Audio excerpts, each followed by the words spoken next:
Hello, everybody. Good morning, good afternoon, good evening. Today, I'm recording my audio slightly differently. Again, this will be what I'm going to do this time is voice over all of my gameplay. So I've recorded a bunch. I've done all of the 1-star quests. Well, pretty much all of the large monster 1-star quests. And so what I want to be doing is just giving a recap and going over what happened, how it was going on, what I felt, and you will witness me slowly going more insane as the game progresses, as the monsters don't get much more difficult. I just play dumb, and well, you'll see. Yeah, you will all see. First out, what I'd done was I had to look at some event quests from the event special lady. Well, obviously you can get quests for all of them, but I went to her, and I seen this one here, Hatsune Miku the Amazing. So I obviously had to do it, because come on, it's Hatsune Miku. Loading up the quest, I didn't know what to expect. However, it was not my character, just my man, fully in Hatsune Miku outfit, hair and all, with a hunting horn. However, pleasant surprisingly as that was, you can see me here looking very confused. I decided to I didn't know what the objective was. I'm pretty sure I seen the word dance, so I thought there was maybe something special with her hunting horn, in which if you played it, it would dance. However, I've never played hunting horn, so I didn't know how to do that. So I was just going for the best, just going and seeing how well it went. After climbing to the top of the map, I tried to find out how to do anything, and here we see I start playing music, and it's actually Hatsune Miku humming the tune to Monster Hunter, the Proof of a Hero. This is incredible. I am so glad I played this quest. However, that was not dancing, so off I go to figure out if there's anything else to do. I eventually make my way back out to the top of the map, pressing absolutely every button I can to figure out if there's a secret dance mode. However, I eventually realise and remember that there are emotes in the game, and one of the emotes is called Dance. I click it, and then you know what happens? Take a wild guess. I complete the mission after pressing a single button that I could have done plenty of time ago. But you know, this is a learning experience. So I'll take it. I got to play Hatsune Miku. I got to hear her sing. I'm happy.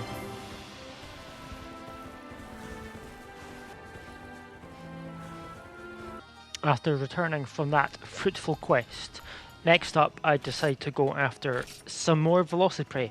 Just your basic 8 Velocipray. Nothing hard, nothing difficult. I decide, you know what, let's just do this, shall we? Loading in, this is just a simple Velocipray quest, nothing difficult, so let's hit the music.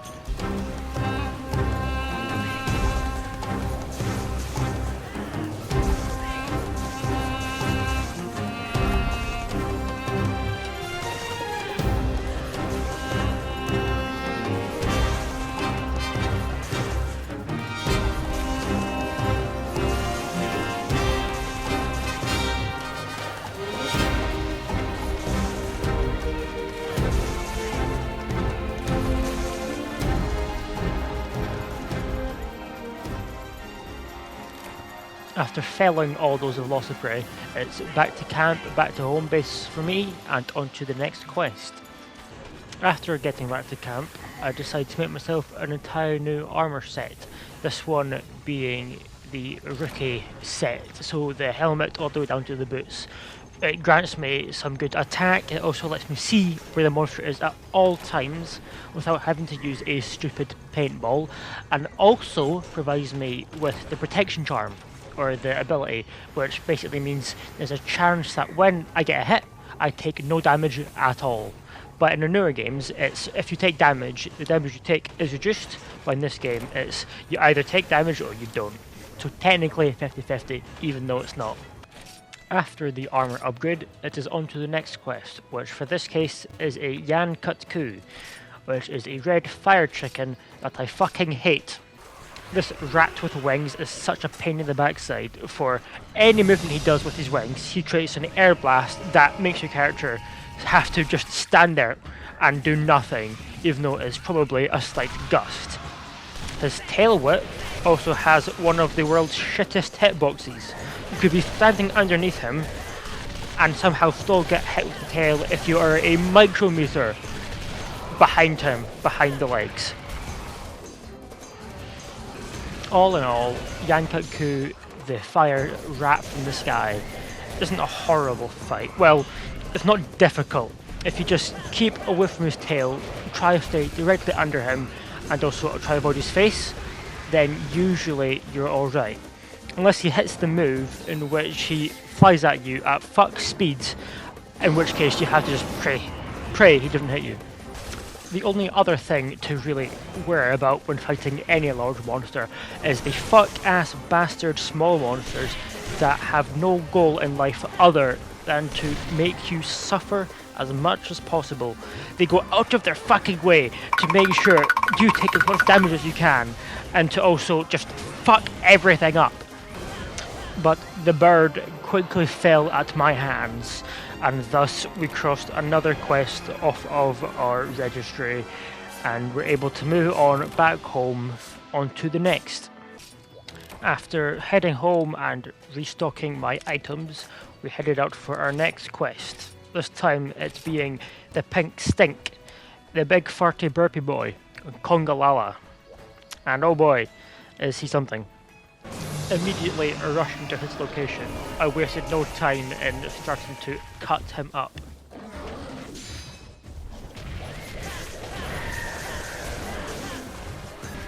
Kongalala's signature move, and why he gets called the Pink Stink, is his usage of his gas from his belly.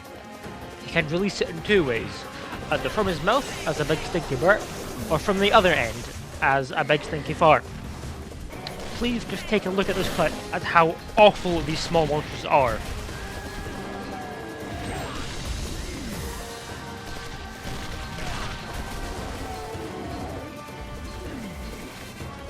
After a hard-fought battle of repeatedly getting farted on, the Kongalala eventually fell, and we can cross another monster off on our list. And once again, the small monsters that don't know when to quit and keep going for you and stopping you from getting cars. Once I get home, I load up another Velociprey quest for the riches it gives me, and well, that goes about as well as you'd think it would do. Heading home, I call it quits for the now, and I get mentally prepare myself for what is next.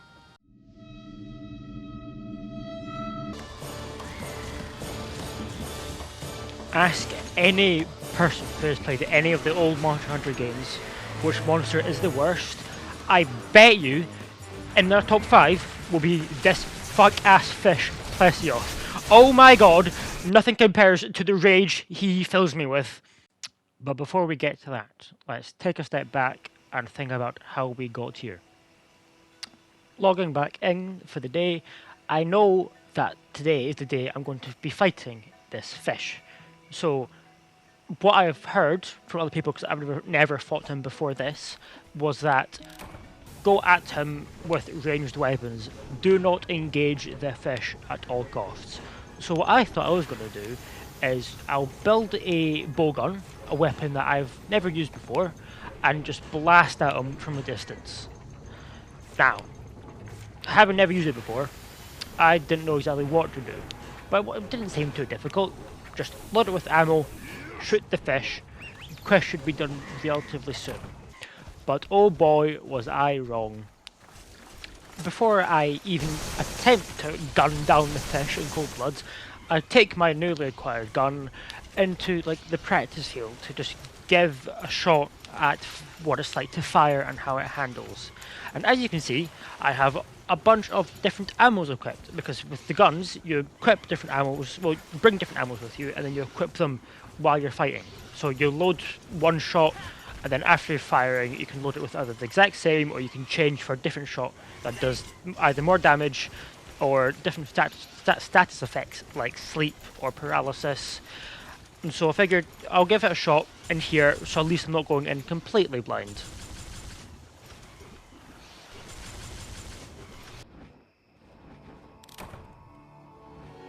After being at the firing range, I load into the Plesioth quest and get ready to try gun down the fish. However, what I soon realise is, despite equipping a bunch of different ammo types in my pouch, for some reason, I don't know why, none of them were there with the exception of one other type. So all I have on me is my, albeit infinite, normal type ammo, and then like 3 shots of a different type. So I figure, you know what, as long as I can keep gunning down the fish, just keep shooting at it, it shouldn't be awful. And oh boy, was I wrong. This fucker only does 2 things. He either sits in the water and camps and just sprays you from a distance, or he'll jump out of the water and then jump away from you, so you need to run up to get him, continue to land swim to get further away, and then the bastard will just run all the way back, so you can do like nothing to him.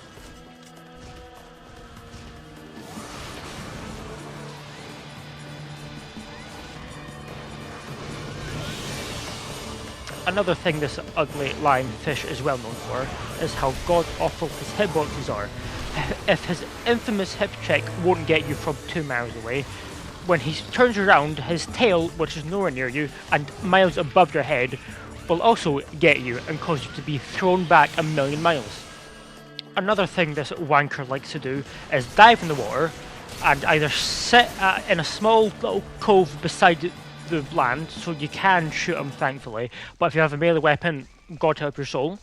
Or, what he likes to do even more, is swim all the way pretty much out of the zone, so no matter what you have with you, you cannot even touch him. And he loves to do this and waste your fucking time.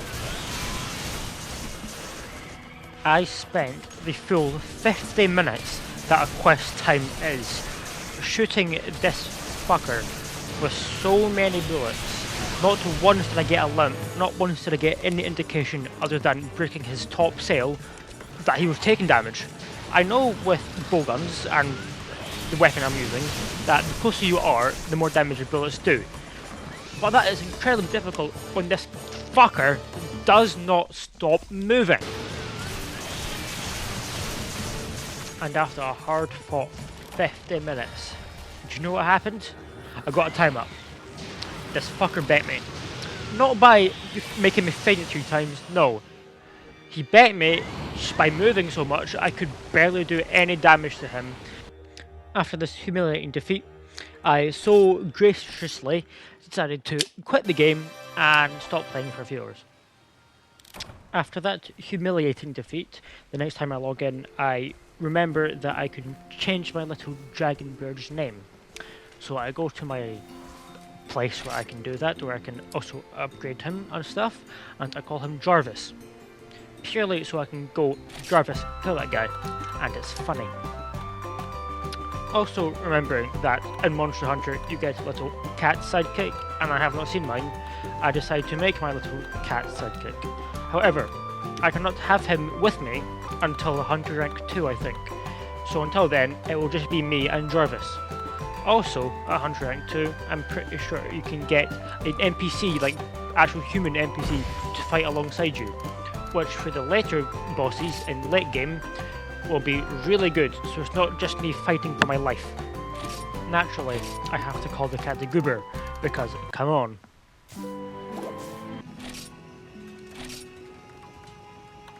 The next quest I embark on is one to kill 8 Conga, this small, weaker Congalala, because I want their pelt and also they have sharp claws, which can also be quite useful, that I'm pretty sure I can get from them.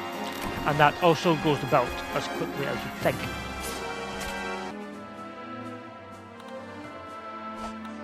While collecting my rewards from the reward screen individually, because for some reason I didn't just do the send all to item box, my game crashes.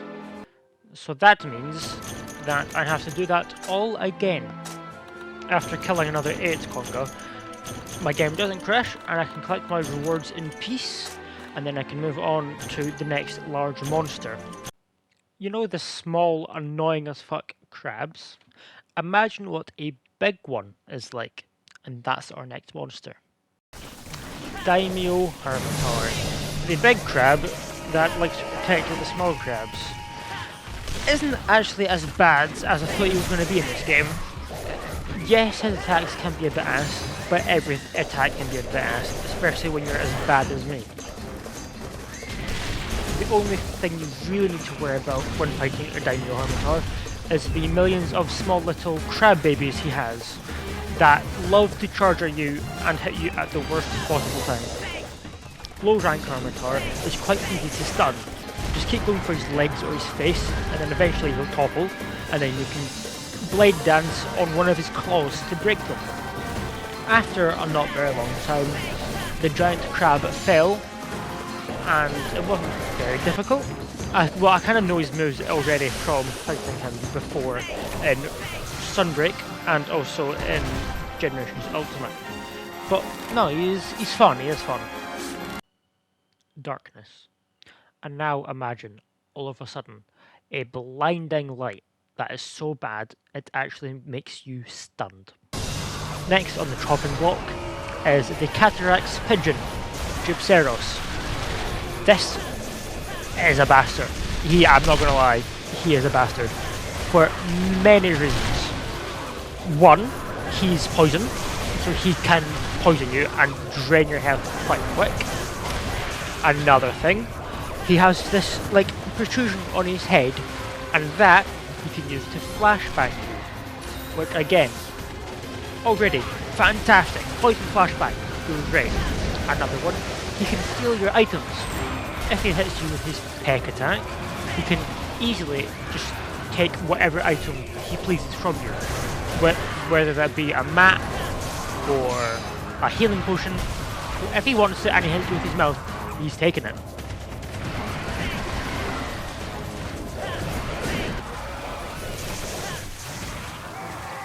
The absolute most diabolical thing he will do, however, is that he will play dead. After hitting a certain amount of health loss, he will fake being dead, and then as soon as you get close to him, like let's say, I don't know, you forgot that a giant quest music plays when you kill a monster, and if you go up to him, he will start flailing about and do a lot of damage to you. But alas, like every other monster I have met so far, other than Plesioth, it fell at my hands. And we can tick another monster off and move on to the next.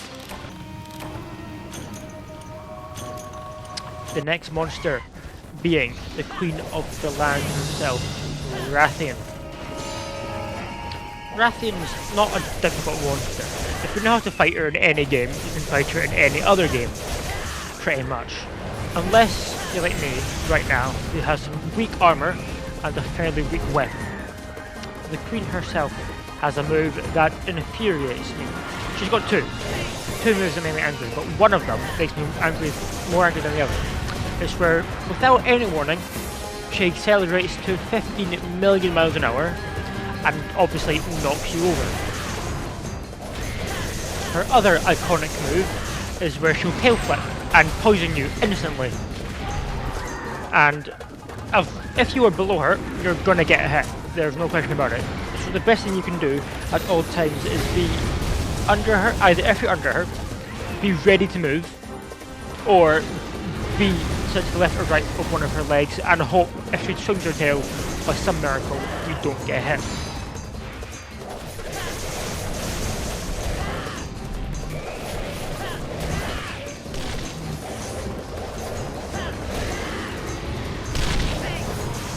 This fight isn't incredibly difficult, it just can be annoying, especially with the millions of small monsters running about. I probably would have completed this quest first try if it wasn't for a little something happening to my game, where once again it crashes. It crashed after it got her to land, so I was so close. After that, the horrible ending to a nearly complete quest, I'm sure of it. I rage quit and didn't play for the rest of the day. After that defeat, I decide to go mining for some armor, mining for some ore actually, so I can upgrade my armor and weapons so I can more effectively beat Rathian's ass.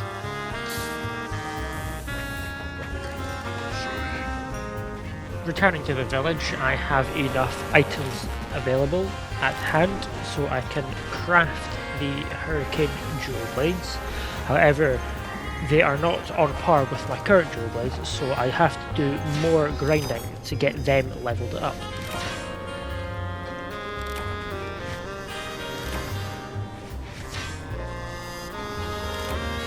Upon seeing I can make some really nice looking and high damage Jewel Blades with green sharpness, I decide that this will be what I go for as my Rathian killing tool. However, to upgrade them I need many dead bug parts, so off I go to kill many bugs.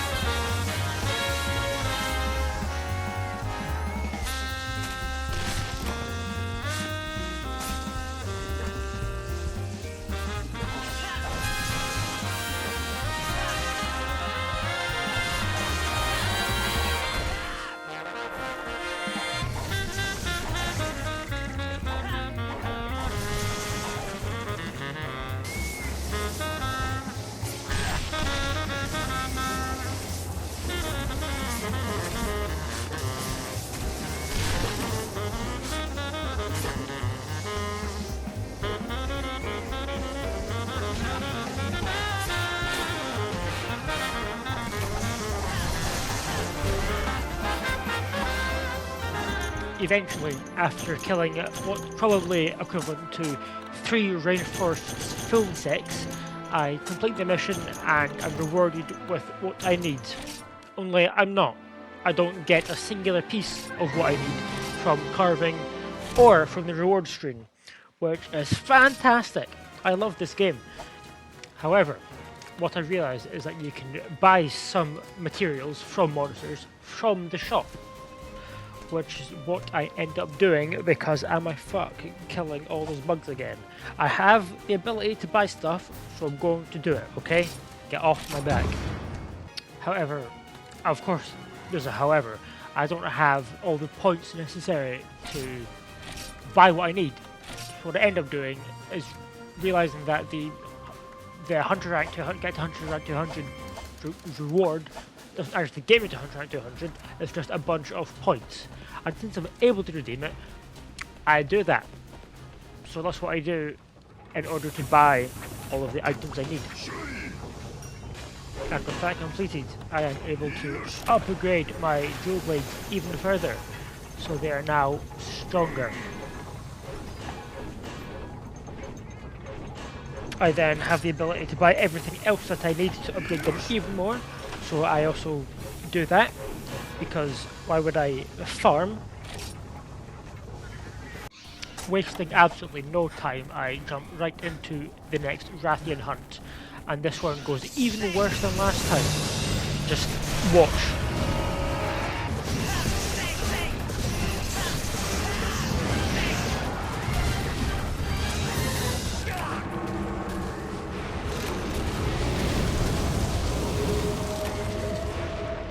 Yeah, that was a rough first attempt for the day. It's fine because we still have another attempt. We can go back at it and hopefully do better.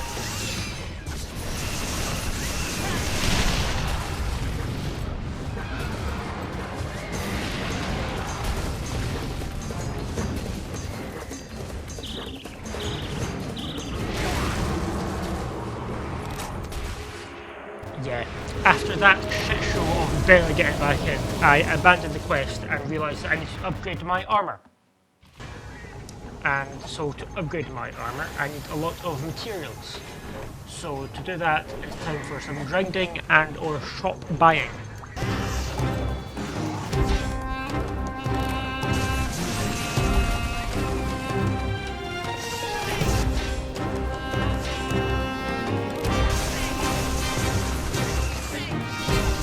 And these new leveled up dual blades were absolutely ripping through every small monster. So it was giving me good hope that come Rathian and all the other large monsters in my low rank quest, I will be able to hopefully rip them apart.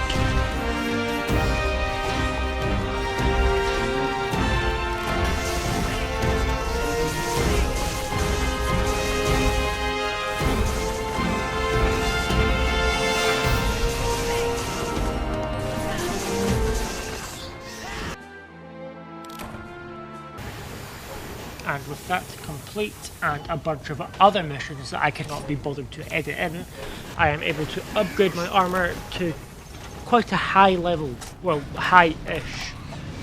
After all that leveling up I've done, it is time for my third rematch with Rafi. And I am holding no bars, as the cool kids say. I'm coming in fully prepared. I would also like to give a quick shout out to this person here for telling me about the Dual Blaze True Demon mode, which I utilised a lot in this fight, and I feel like it helped me a whole lot.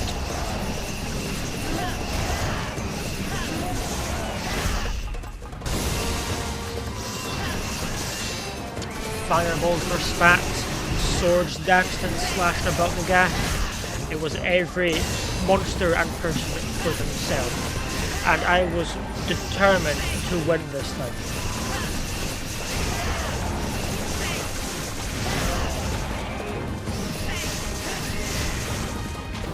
I brought flash bombs to create distance and time for when I needed to heal and or sharpen my blades.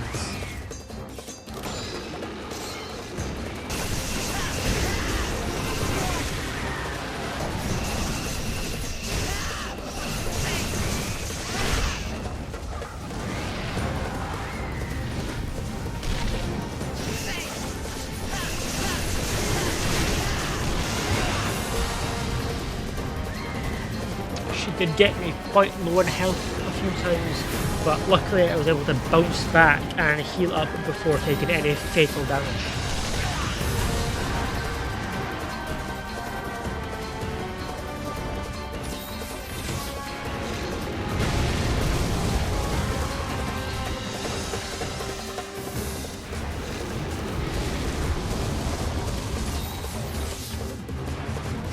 Eventually, after enough damage and after a face break, I was able to get her to limp.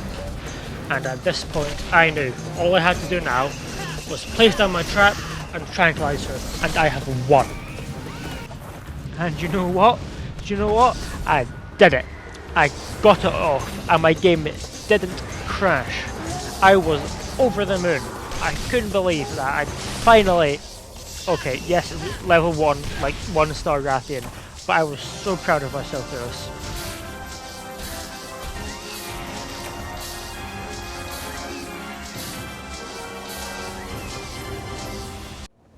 this. Riding a massive high, I immediately go into a new quest, this time facing a monster. I don't even know what it is. I have never heard of it before, I've never seen it before, but you know what? I don't care. I think I can do this.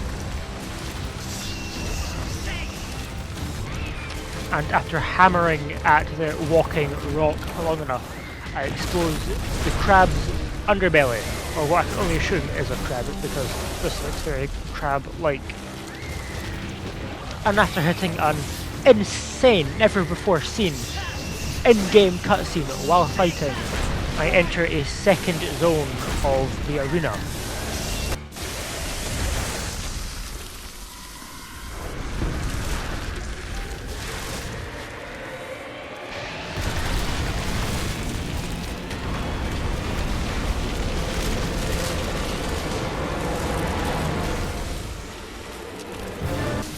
Yeah, not too long later, and after a lot of abuse, the crab dies. And I can check this mysterious creature off my list and move on to the next one, which is another one I am unsure of what it is. Loading in and seeing the creature on my minimap, it looks kind of monkey shape, which gives me the fear briefly.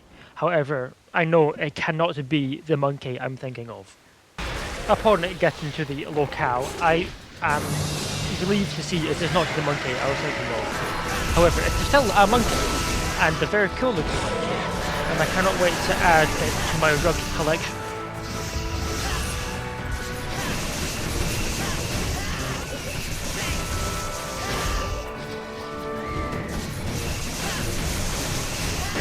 Yeah, the monkey and its little baby do not last very long, and I quite quickly dispatch of the monkey.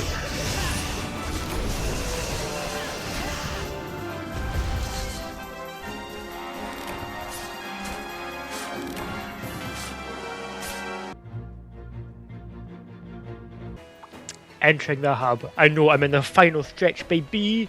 I've got not many more quests left to do. I've got to do a Plesioth because that bastard didn't die before, and then a few other non-difficult ones, I'm sure. The next monster on the chopping block is the Gem Prey, which, like the Velociprey, is just a big raptor. With the exception that this one, if he hits you, can do paralysis, but overall, he's not very difficult. This overgrown turkey falls with ease, and I can cross another monster off on my list. And the exact same can be said for his purple ugly cousin, who instead of paralysis splits poison at you. Also just a raptor and falls relatively easily.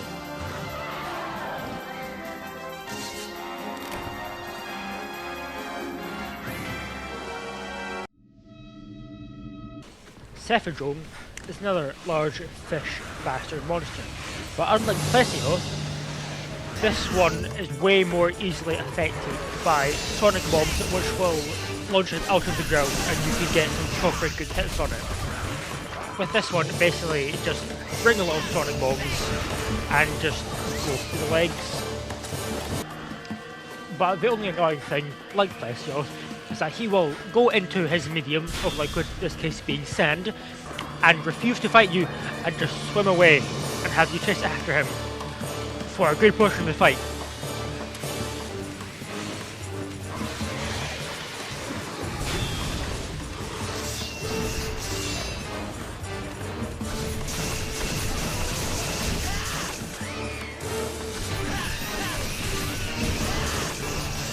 Bro died quite quickly, so this is one I was happy to cross off my list for the rank 1 star. I'm hoping he doesn't appear a whole lot.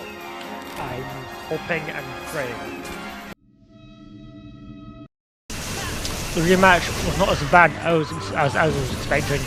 Just pretty much just stay under him or to the side a little bit and just go for his legs.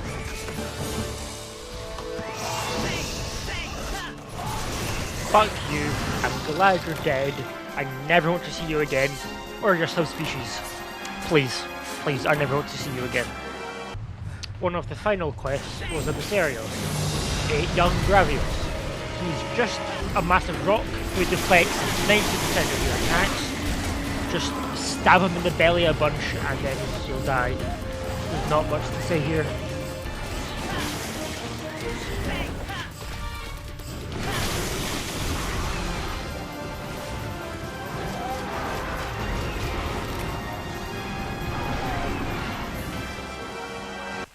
Next up on the list is a funny bird wyvern called Hypnocatrice.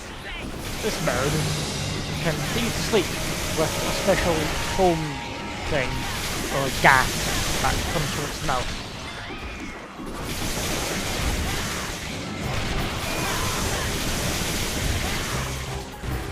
This guy also isn't very hard if you just avoid his face, avoid the sleep agent, and you'll pretty much be alright. Just keep going for his legs and you'll have him dead in no time.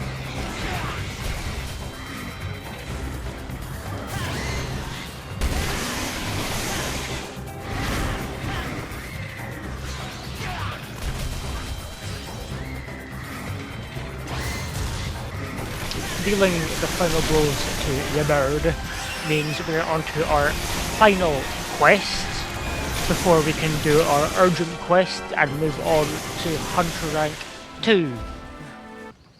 Heading back to the village, I prepare myself for the penultimate 1-star quest.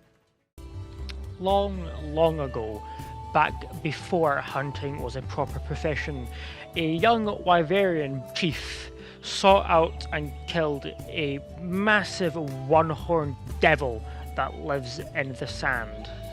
This action would go on and start what would become the hunting organization. This monster would later be classified as Monoblos.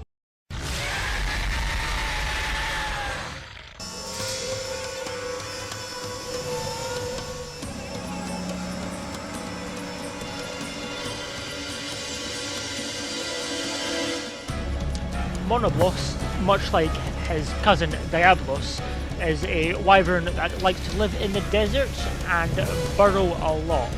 So your best bet to take on this motherfucker is to bring a lot of sonic bombs, so while he's burrowing in the ground, much like with the fish, you can sonic him in the ground, and then that gives you ample opportunity to attack him while he's disorientated.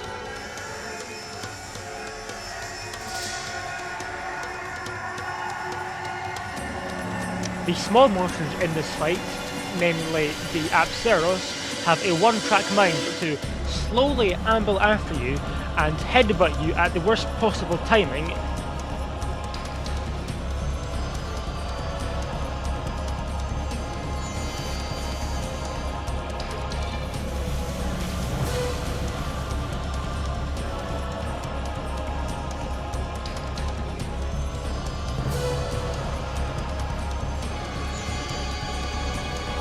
After a long battle in the desert heat, the Monoblos, the one-horned devil of the desert, fell by my blades, joining all of the other monsters before him, who died by my hands.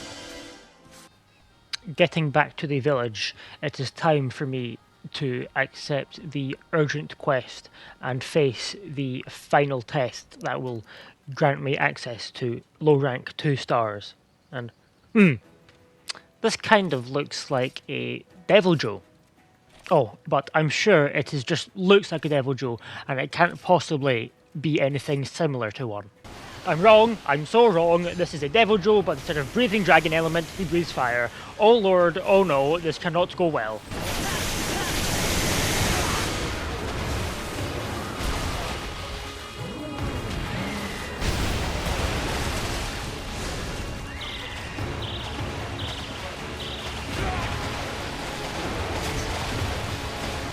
This green iguana may attack similar to a Devil Joe and have similar questionable hitboxes. This fight wasn't actually as bad as I thought it would be from the beginning.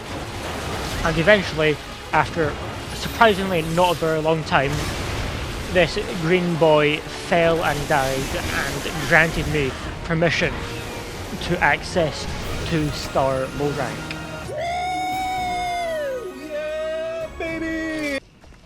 Feeling high off that victory, I go home to my little house to see my cat, and lo and behold, I get an expansion. Well, I say expansion, all of the walls fall off, but it's okay, because behind it was hiding a much larger room.